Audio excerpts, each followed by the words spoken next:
Hello guys, today we're going to be unboxing the Samsung Galaxy Watch 4. It was just released about a week ago, so we pre-ordered it and it arrived.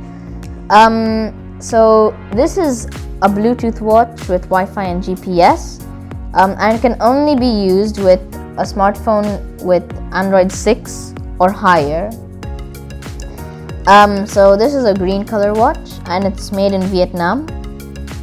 Yeah, it's really cool.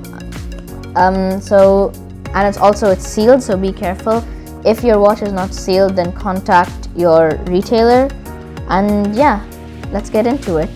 So I've just unboxed it, and over here inside this box was the warranty card, which is here, the quick start guide, and also the charger, which reminds me a lot of the Apple charger.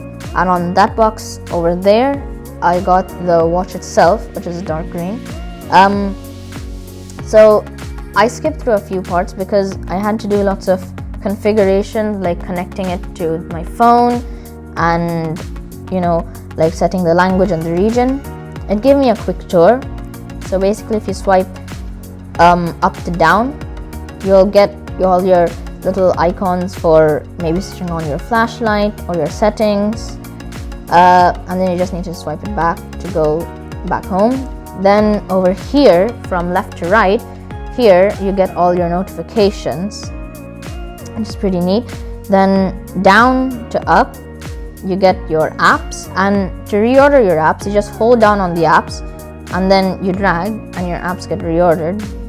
So you go back, and then over here it's all your widgets if you go from right to left. So all your like Samsung Health stuff, so your heart rate or even your fitness, like what I'm showing here.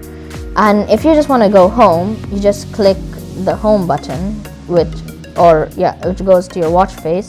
And if you hold on the watch face, you can change it. So I can change it to, let's say, this white color watch face. So yeah, this watch is pretty cool. The charger, it works just like the Apple charger.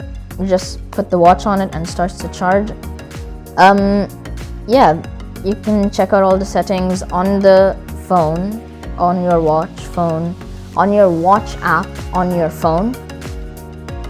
Yeah, it's a really cool watch. It has a heart rate sensor, and yeah. So yeah, in your widgets you have lots of helpful stuff for your health. So you can have things like your body composition or your sleep tracking, which is really cool. Your weather, your calendar, and yeah, I'll be doing a more detailed review of the watch after I've used it for a few days and a few weeks. Until then, this is me and Zoe. I'll see you guys next time.